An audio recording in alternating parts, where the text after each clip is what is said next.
first time I met my uncle was when my father took me to see him at his hardware shop. He was cleaning his pipe with the pipe cleaners.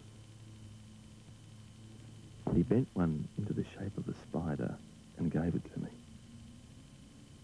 I thought it was great. A few months later, he retired after selling his 1 millionth nail. My uncle was married to my aunt. They never had any children, and so I became a sort of surrogate. In the evenings, my uncle would show me his History of War volumes, while my aunt made shell people for her Sunday craft stall. And I remember a picture of a soldier being bayoneted through the throat, his helmet spilling off. My uncle said that in times of need, saucepans could double as helmets. When I was older, my aunt drank ant poison and died, leaving my uncle with no one to talk to. He never remarried and said he never felt lonely because he had Reg, his chihuahua. Once when I visited, I found him talking to a religious salesman. He told me not to worry. He always invited them in because he enjoyed the friendly advice. He was very tolerant, although he hated snails.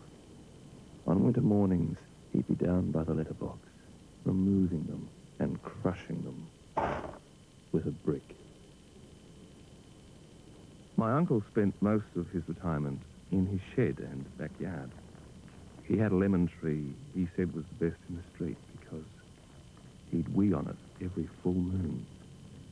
When it was grown, he put fairy lights in its branches. He also had an incinerator in which he enjoyed burning things. Once he ignited a tire. He'd soaked it with lawnmower fuel, and when he lit it, the burst of flame singed his hair into little balls. He didn't eat very well. He thought a good meal was one he could shape into a smiley face. His favourite food was a crumpet, which he often had a battle with toasting. He'd complain it would either glide to the surface an hour later, lily-white, or leap into flames onto the floor.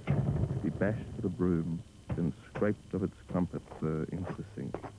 I showed him the knob on the side, but he believed it wasn't connected to anything. Every Christmas we had him over for lunch. I always had to sit next to him and had to endure his rumbles coming from his colostomy bag. He'd dress up as Santa. He'd made the beard himself out of cotton wool and pipe cleaners. One year it fell to bits, and he raced from the room. He returned, and it was mended with Band-Aids. We pretended we really thought he was Santa.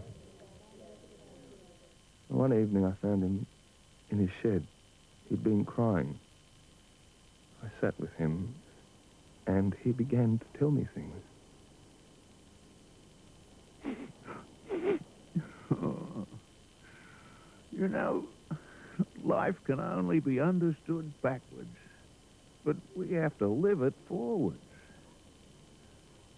Most important things in life are simple pleasures, like a cup of tea in the morning, a hug before bedtime, growing a tree, and a friendly dog.